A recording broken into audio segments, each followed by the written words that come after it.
под предлога, че това е за грижа с детето, с цел нашите права и свободи, но нищо подобно.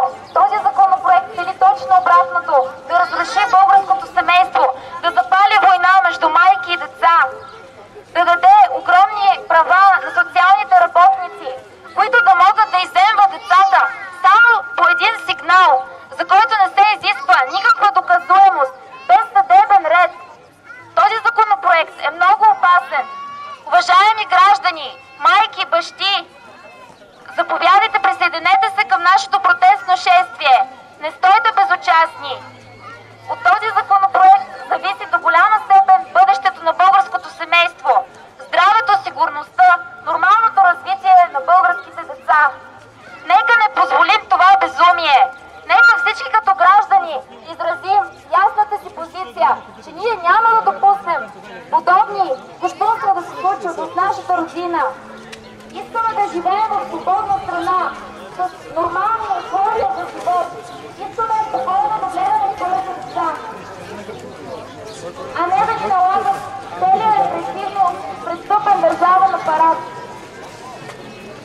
През този пагубен законопроект няма нужда от него.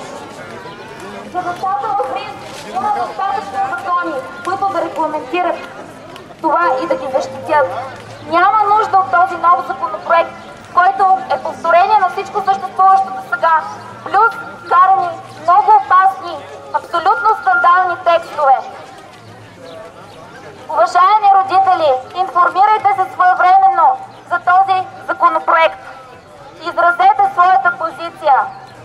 Приканваме ви да се присъединим към нашия протест. Този законопроект дава неограничени права на социалните работници, които могат да изземват децата само за един сигнал и по абсолютно субективната им преценка, без съд, без доказателства. Това е пълно безумие. Този законопроект няма място в нашето общество.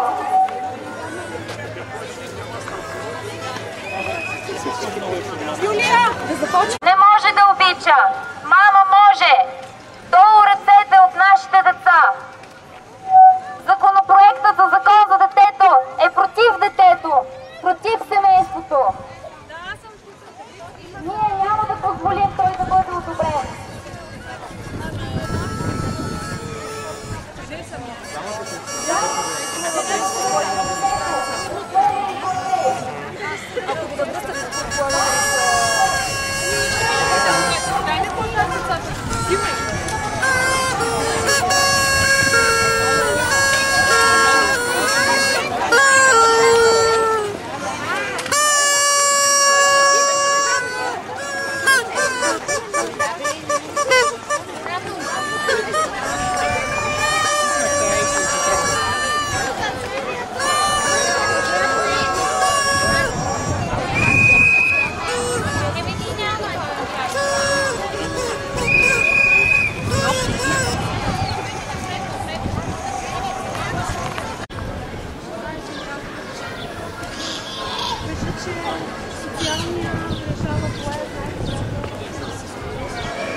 Трябваше да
които нямат никакви права, само задължения.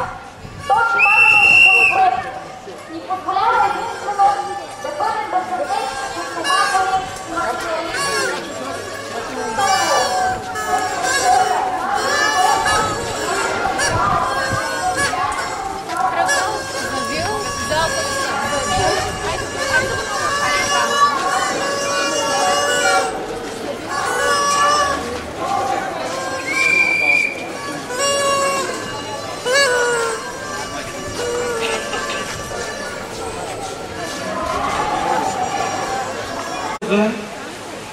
Към това, което каза колегата. Етнически съм руснак, въпреки че съм роден и израсъл в България, и когато случайно се запознах с предстоящия закон за детето, защото той е на обществено обсъждане, нали така? Когато случайно се запознах с този закон, който засяга и мен и моите деца, започнах да търся какво се случва по света. Трябва да ви кажа, че в Русия с подобно законодателство вече има деца, които се самоубиват, защото са отнети от родителите си. Има родители, които се самоубиват, защото са отнети децата им. Не можем да си позволим да има закони, които ще дадат такава власт в ръцете на социалните работници. Колкото и добри хора да са те, няма да коментирам техните личности, всеки човек е различен. Това не можем да си го позволим. Моля ви се, хванете се, раздавайте листовки, говорете на приятели и познати, поствайте във Фейсбук, всичко каквото можете направете, за да знаят хората. Раздадах около 600 листовки в София, от тях около 4-5 души ми казаха, че са чували за такъв законопроект. Раздавах целенасочено само по детски градинки, само на родители с деца. Значи от 5-600 родители, 5-6 бяха чували за такъв законопроект. За такова обществено обсъждане говорим. Нека да го направим наистина обсъждане. Сега една песен семейна.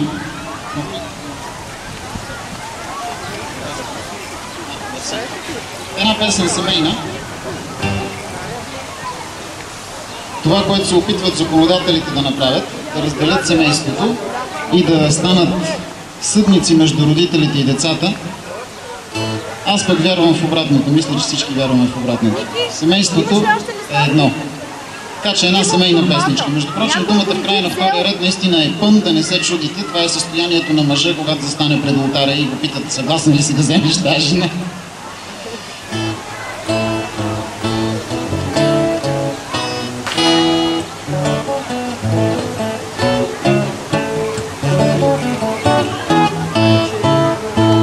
С бяла рокля до земята, като във вълшебен сън, сред църковната позлата ти бе фея, аз бях пън. Гледах устните ти страстни и ги слушах как шептят. Да, до края съм съгласна да споделям твоя път. В пролет бяла, в летен зной, винаги ще бъда твой. И дори в люта зима, пак ще бъдем с теб два мина.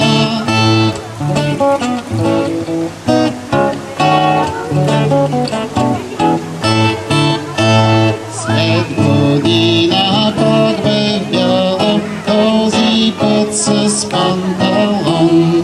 И с коремче окръгляло, сякаш глътнала балон.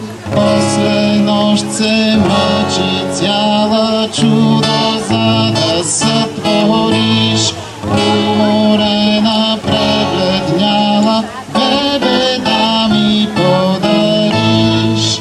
Колики безсънни нощи, много знам ще има още. Двойки, блюманеци, цини, как отлитат те с години.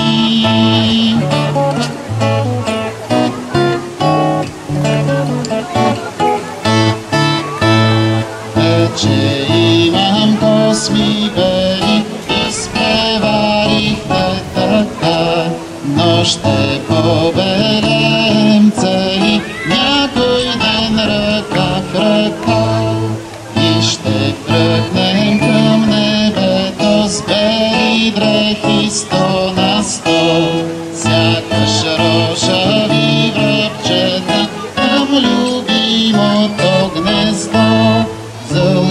житейски път се заби, няма как ще стиснем зъби.